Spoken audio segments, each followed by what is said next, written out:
So as Christian already mentioned, my topic for today is cross-functional teams communication for product managers.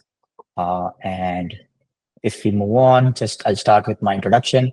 So this is my family. I'm Alak Patel. I'm from originally Montreal, Canada, and I moved here in 2014 for my higher studies. And I started journey in Avenue Code in 2022 July. And in my free time, I like to watch videos on current affairs, geopolitics, our Indian culture and history.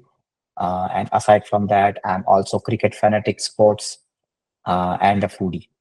And for my professional experience, I've been in IT for around 11 years, spanning from QA to Android application, as well as business systems analyst, and finally landing and transitioning to the product roles as product manager in Avenue Code. So with this image, I just realized that I've given 3 or 4 talks, and every time my image changes with only couple of us, then one, and then two. So we are now a family of 4. Uh, Now starting with the summary of my presentation. So these are the topics I'm going to cover. So the first will dive into the definition of what the cross communication, a cross functional team communication is actually. And second one is inherent necessity. This is really interesting for me, but we'll dive more deep into it, that why we use this word inherent necessity, because it was really interesting for me to use this word and to find this word. uh, Definition from the product manager's perspective. Since I'm product manager, I'm going to be biased and talk about how it looks from a product manager's perspective. Then we'll talk about real life example, that how actually it looks in real life, and then dive deeper into what are the advantages of it, what are the challenges we face, and how we can effectively manage the cross functional teams communication. And we'll end with a conclusion, and we'll open the floor for any questions you may have for me. Just couple of disclaimers.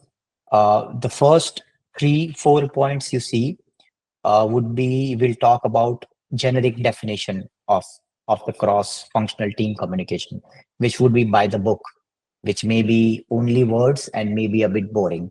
But yes, I want to cover the book definition, and then I want to go deeper into it to see how it actually looks in real life, and then start breaking down further that how it actually works out. And second thing is, I'll talk about my experiences. So I don't want to talk only words. Also want to throw in some examples. So if I put a definition, or if I put a subtopic, it's not just a topic there, but it has some experience or some backstory behind it. So that's what I would try to do. It's possible that you may have different experiences, but these are the two small disclaimers. So without further ado, let's start. So the first definition, what is cross-functional teams communication? A simple definition. And the image represents, yes, it looks like this, different people with different expertise. So let's see what the boring definition looks like. So it's a process of sharing information, idea, feedback among the team members from different departments or expertise areas to achieve a common goal. And it ensures the alignment, collaboration, efficiency by leveraging diverse skills and perspectives. And as I said, we will dive deeper into what these words mean, but this is what the vanilla definition is of across functional teams communication. Then comes the second thing, inherent necessity in product development. So what does that mean? Let's break down into different sections. So first of all, it means it's essential. So cross-functional communication, teams communication, it's not a framework which someone had to come up with. It's pretty natural that any product you work in, the cross-functional team communication has to happen. For example, this Agile week, it's a product of 5 days, and you will see not one team is working towards it. There has to be different teams from different section, coming together and putting this 5 days of event for Avenue Code. So that's why it's natural and natural procession. Second thing, collaboration. So since the name says cross-functional teams, it's not one team, it's more than one team.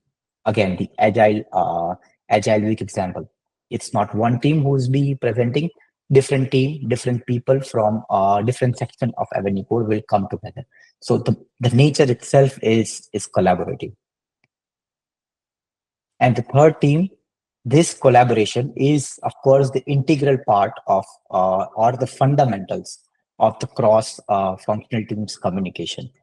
Without any collaboration, you cannot achieve cross functional communication, and eventually you cannot have a product developed without that.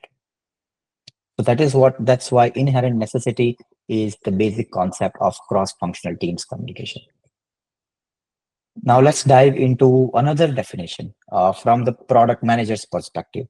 That how what that means for a product manager. So I'm pretty sure that everyone here they must be part of the cross-functional teams communication. They may have their own perspective.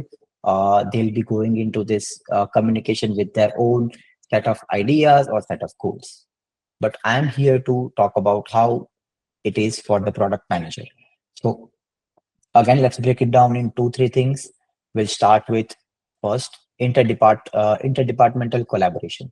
So when product manager is working, he's working with engineers. He's working with design team, marketing team, customer support team, and it's including but not limited to these four sections or these four teams. It can be sales team, it can be legal team. You can even break down the engineering team to different sections: front end team, back end team, DevOps team. Sorry. So that's what interdepartmental collaboration means. So product manager is at the center of all of them. Second thing is, what that does is it gives diverse perspective and different viewpoints come together to meet your business goals and user needs. So let's start with an example, a really small example. So just above you see marketing team and support team. So if you have, let's say, a mobile application, these two teams may have their different perspective. How? Let's say marketing team wants to have a huge banner which says 70% off to attract the customers to buy products. And then this is a general example. Everyone would relate to that. You would go to see as a customer to find 70% discount products, but you will see 5%, 10%, 20%, 30%. And then you would feel like why there is no product with 70%. So you go to customer support or you question that you said 70%, but it's not 70%. And customer support will say, yeah, well, there is a small text which says up to 70%. Don't you read that small text? So now what happens is when we are developing the product, customer support can come up and say that, hey, if you are doing marketing, you need to do clear marketing. Else, from customer support's perspective, we are having a hard time to deal with the users who are either frustrated or who are not happy. So that's one of the examples that different teams can have different perspective of any event which can happen. Let's move on to the third one. Now, whatever I mentioned here, product manager is at the epicenter of it, where product manager has to ensure that this smooth conversation or this flow of ideas flows smoothly, right? That whatever the ideas are, all of the ideas are taken into account, and then eventually it has been met with a sweet spot where eventually it meets the business and customer needs. So I said this would be a bit boring definitions, but I tried to make it interesting. But let's dive next into how it actually looks in real life. So I'm going to show like one simple image which everyone would relate to, but let's start with. So this is one product. I've taken this image from Walmart. Okay. So this is Walmart's website. This is a general behavior. go to Walmart, go to any e-commerce website, start shopping, and eventually you see this product. It's a coffee machine. Now, I was trying to, I thought that let me do a poll, but it was a stupid idea. Uh, I was going to ask that, what do you think? How many teams are responsible to put this particular product with this information in front of the customer? Is that one team or is that more than one team? Well, of course, it's going to be more than one team, so I scratched that idea, right? But here, if we want to break this product down, let's go in the next slide. How many teams are involved in this particular uh, product to be put in front of you? So let's see that. There's going to be a lot of information here, right? So let's break down one by one. So there is we'll go from this screen to that screen to see what breakdown is of the product, and it can be more than these teams, right?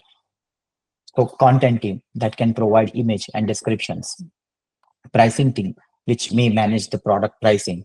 There can be a marketing team which determines the badges like bestseller you saw over there. Here you saw the bestseller badge here, rollback. So it's perhaps the marketing team wants to show off to the people that, okay, this is, if that's the bestseller, show them that this is a bestseller so they can be attracted. So that's marketing team decides that. Inventory management, they talk about what are the colors, what are the different variants of the product. Then design team, they come up and make the design of this product, that okay, this can be green if it's discounted, others are black, some items are red, this is blue, this is darker, this is lighter, something like that. And eventually the engineering team comes up and gives this product in front of you. They bring all the pieces together and take this product in front of you, that okay, this is one product, and they show it to you. Does that make sense? Thumbs up if it does, love if it does not. Awesome, it does. So one more thing is, the interesting thing about this is, even if I have break it down to the 6 teams, it's possible that there might be more than these teams. One example, let me go here. You see the like favorite button here. It's possible that when I do favorite, there is some different team which manages the list of favorites, which manages to store the list of favorites for a particular user. So you see the possibilities are endless of having a cross-functional team working together for the same product. So let's move on. Now that we see how the cross-functional team works, we need to see what are the advantages of this as well. Of course, we cannot get rid of cross-functional team communication because it's about to happen. But what are the advantages we can have behind the scene? So one is holistic product development. Let's break it down to different sections. Collaborative approach. This is what we saw in the definition. So it brings together the diverse expertise for a comprehensive product development. So for example, to be that product to be attractive to the customer, a marketing team comes up with a bestseller badge that, hey, someone needs to determine that this is bestseller. If it's bestseller, then show this badge.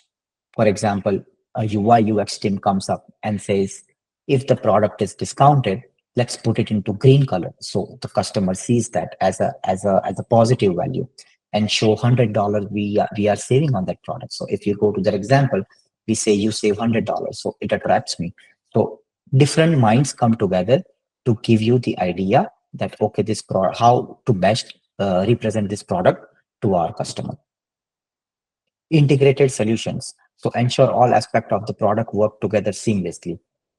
So that's what it means by when we talk about having favorites, having this pickup information, delivery information, they all come together from different teams and again presented in front of the customer. So they know the original idea of this product, what the price is, how it's available for me, and how it's not. And at the base of it still is the user-centric focus, that all these different aspects come together and meets the user needs effectively. that this is the coffee machine. There are all the possibilities for me. I have the price. It seems to be a bestseller. If I want to pick up from somewhere, this is the address. If it can be delivered, this is the information. So everything comes together at one place. Moving on, quicker problem solving and innovation. So let's break that as well into three different sections. So first is rapid solution. Now teams can diagnose and fix issues quickly, accelerating development. Now, throwing one example, what happens is when you are working with this product, it has gone to customer, it's in production. A lot of time it has happened, and I'm sure it must have happened with you as well. That suddenly, we in my client at Gap, we call it like a fire emergency, where there is an issue in production, and a lot of people are on the Zoom call, and we call it SEV1 issue, severity one issue, where different teams come together and talk about where the issue is, where it's coming from. So before, as a developer of this particular website, I don't know who may have given me information, but when this issue comes up, which is really severe, different people come together from their team who are the experts and try to troubleshoot the issue. That's where it comes from. And out of that, sometimes comes people guide each other that who this issue is coming from. And that really helps to solve the problem as well as identify which team can help. And then that team can join that call and then understand what the problem is and start getting into it to solve it. So that's what it means by rapid solution. Creative breakthrough, diverse perspective led to innovative solution and unique product features and informed decisions. So input from various department ensures well-rounded data-driven decision making. So both of this has the same kind of a logic which I talked about in the first point. So different people come to solve the problem. Plus, when you are doing discovery, different teams can come up with their own different ideas of user research team. So, for example, user research team come up and they may tell you that we did a test on different set of users, and they thought that that bestseller, which you see here, I go back to this example, the bestseller seems to be small. We need to make it bigger so that they can see it and they can have informed decision. For example, another point can be the reviews, which we see here. They seem to be small.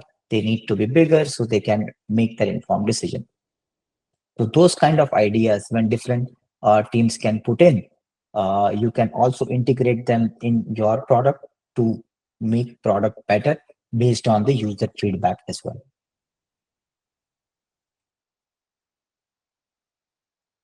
So that's what my feeling is. Isn't that awesome right now? But as I said, we'll talk about advantages, of course. But let's start a small poll. Isn't that amazing so far? Thumbs up if it's yes, love if it's not. Okay, awesome.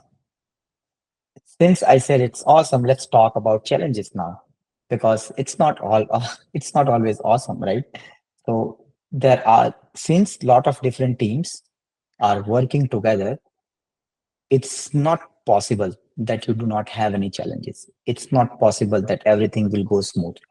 And that's fine. The first thing is to understand that what kind of challenges that may come while doing all these fancy things, marketing, dealing with marketing team, dealing with this team, that team, user research team, talking about user needs, etc. Right? It cannot be smooth all the time. So let's try to see what kind of challenges you can face. First one, diverse priorities. So you may be working on one product as a front-end engineer, which requires four teams' inputs. But it's possible that different teams may have their different priorities, different goals. So, for example, you are working on the favorites example from that coffee machine, that you want to make that favorite positioning better. But it's possible that the team who is on the back end, they may have different priorities at that time. They may have a technical debt that they want to solve in. So it's possible that they may not help you at this moment, right? That can happen. Communication gap. Specific jargon can lead to misunderstanding between the teams. Now, this is a favorite for me because this has happened and it was a really funny experience with me. So I work for Gap, who are e-commerce giant, right? So when you look at the products, you can look the products from category. For example, men, women's product, and you get the list of products. You can also search product saying shirt, and you get list of shirts as search result. My habit is to say category list and search list. That's my habit. Now, in this kind of cross-functional team meeting, I went in for some of the help for the backend team. And they started using the word category search, category search, category search. And I wanted the help for category list only. So I got confused a bit, but after some time, I asked that I'm only asking for category list. And you are saying two things. And he said, no, I'm also talking about category. But then I realized that in their mind, category search is category list. And search, they used to call it keyword search because you put a key.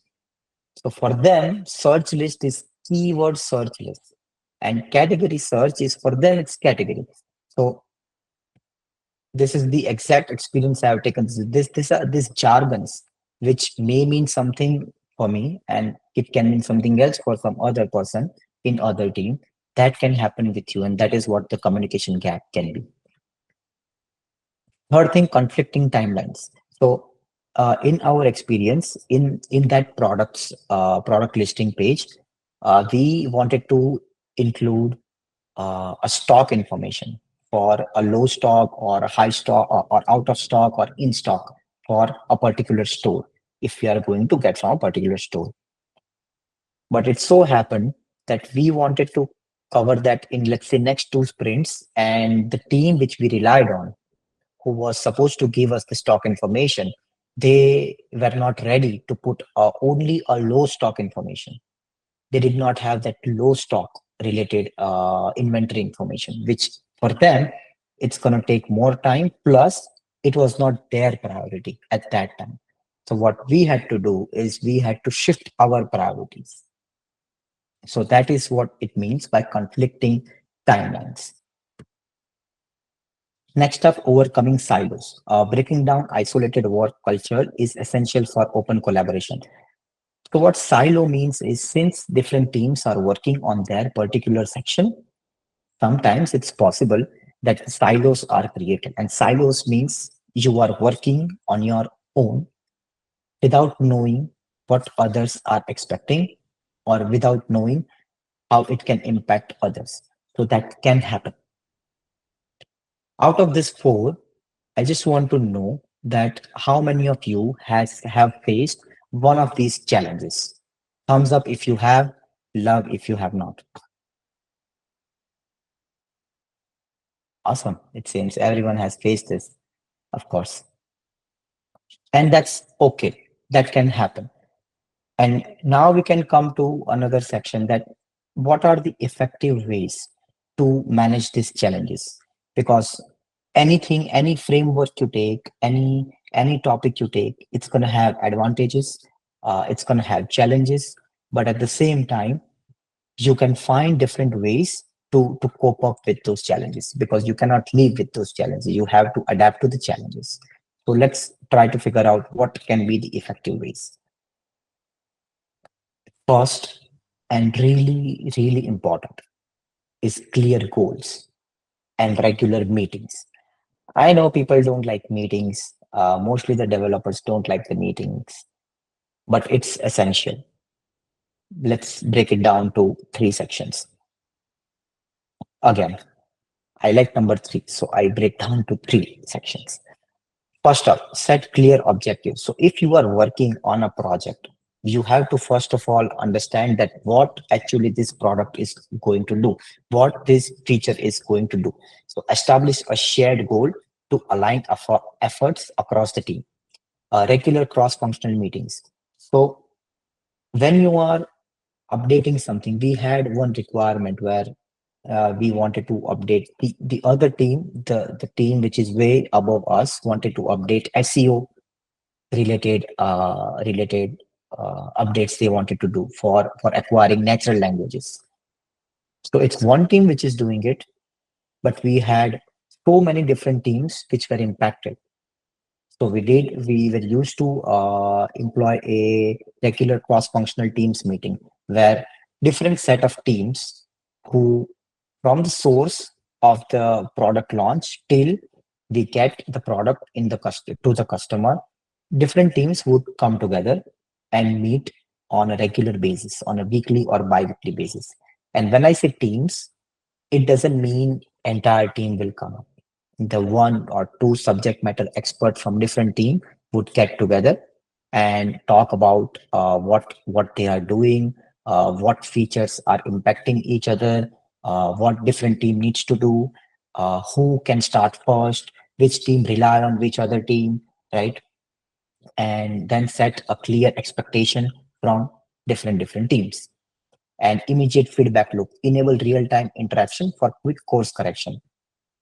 Now, these cross-functional meetings, they are not always happy meetings where you go in and say, hey, we are doing this. It's all awesome. You can start your work next week and everything is good. It can happen that you are doing these meetings, you are working in your team, you know your expectation, but in between something may change.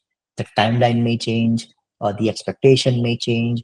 So when you have this regular meetings, these meetings are a really good way to bring them up, and the other team members has to do a quick course correction based on what their expectation was and then what they are expected to do right now to fit the ecosystem of this feature to be delivered.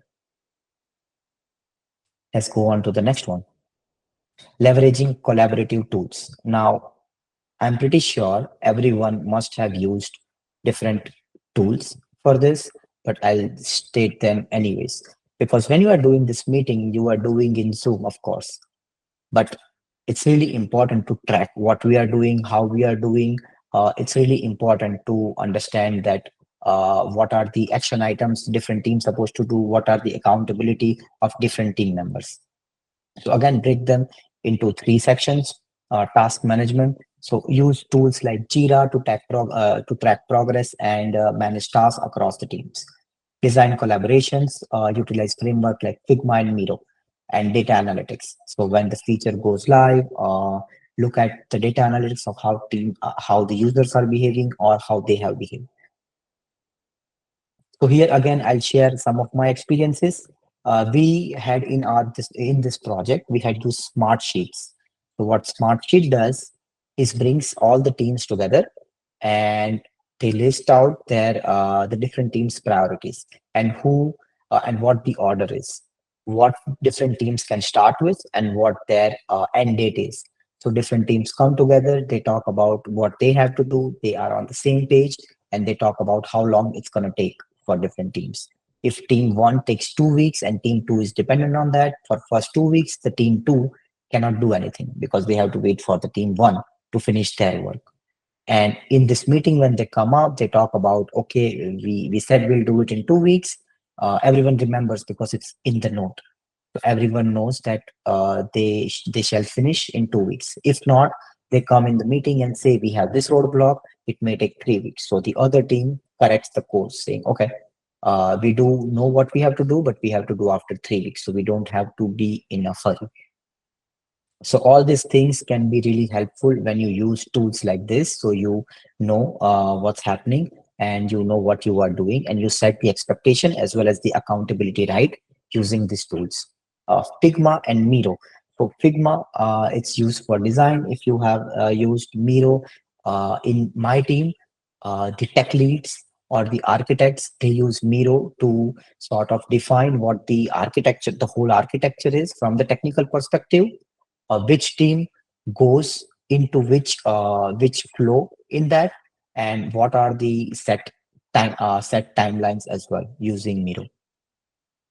And I think that's it for this. And data analytics, what happens is there are two ways of using the data. First, you get the feature based on data, that this is how user behaves, so we should adapt this way. And second is, after the feature is released, we look at the data, that how it's behaving right now, are there any errors or not, is some sections are problematic or not, and then use it to check the behavior insights. So we are getting approaching the end. So right now I put a conclusion for that, and I have around four sections this time. So first is strong communication. So whatever I mentioned previously, strong communication is really important for cross-functional teams communication. It has communication, right? So you need to have a strong communication, whether you are having any issues, whether you are having any roadblocks. We need to talk to different teams so other teams can adapt based on that. Flexible approach. If someone says that, if a team says, okay, we had this issue, we cannot finish in 2 weeks. So other teams needs to have a flexible approach, that they now, as the example I mentioned, the team two had to do it in 2 weeks, after 2 weeks, but then they got to know that they'll be doing in 3 weeks. So they have to have the flexible approach. Uh, in one of the meetings, in one of the project, we were doing drop ship product for mobile application, and we were having stories set up. We were in the middle of the project, and one fine morning, one of my senior product managers came in and said, okay, we are at the middle of dropship, and I just got out of that think meeting, that every week meeting, and I got to know that mobile applications has to stop this project and they have to halt it. So we had to come back. Whatever we did, we had to stop it mid sprint. We had to check the course. We have to correct the course. So this can happen. And with the flexible approach, what we did is we just, whatever we were working till now, we just stopped it, and we tried to take something else from our backlog, which was something related to the technical debt. So technical team here came into our help saying, it's okay if we have to stop it. We have some technical debts which we want to improve it, and we can take that. So this is where it can help, where if you have a flexible approach. Third thing is celebrate achievements. So in this process, when things are not going your way, things are going your way, it's really important to celebrate what we have achieved so far, because it takes time, of course, when we are in this cross-functional teams meeting. So whenever some team does a good work within that timeline, we have to recognize the team efforts as well along the way. So it is enjoyable for everyone who participates. And at the end, solution focused mindset. So as I said, whenever any issue or anything appears, I mentioned the example of the fire drill. So when everyone comes together, you are focused on finding the solution instead of finding whose issue or whose team created that problem. So if you have a mindset that finds the solution, even if it's within your team or it's somewhere else, it really helps, and it makes the process more. It makes it more learning process instead of taking it into wrong direction by focusing on the problems itself. So I think that's the end of my discussion. And as I said, at the end, we'll take on any questions or any feedback. Go Well, ahead, Marco. my I see a question hand here, raised. Marco. hey, my friend. My question here is how to create this cross-function efficient team in this hybrid period post-pandemic. How to how to develop this buy-in or team building when everybody is located in lots of places. How to put all of them at the same page. Yeah. So basically, when we say same page, I feel everything depends on your, eventually, the goal is the product and the user. So basically, whatever we are doing, we are doing for the customer, for the product. So even if you are in remote mode or you are in hybrid or you are in office, that should not come to in the question, or that should not be one of the challenges, because technology right now makes it a bit efficient for us to, even if we are in hybrid or remote mode, to come together and talk about the issues. So for example, when I say we need to do the weekly sync, it doesn't matter if you are remote or hybrid. What matters is all of you come together, all of you know what the goal is, all of us know what different teams' role is, and all of us know what is the expectation from each team is. So being in the same office or remote, it shouldn't be an issue as long as your team is clear that what your role is in this feature building or in product building.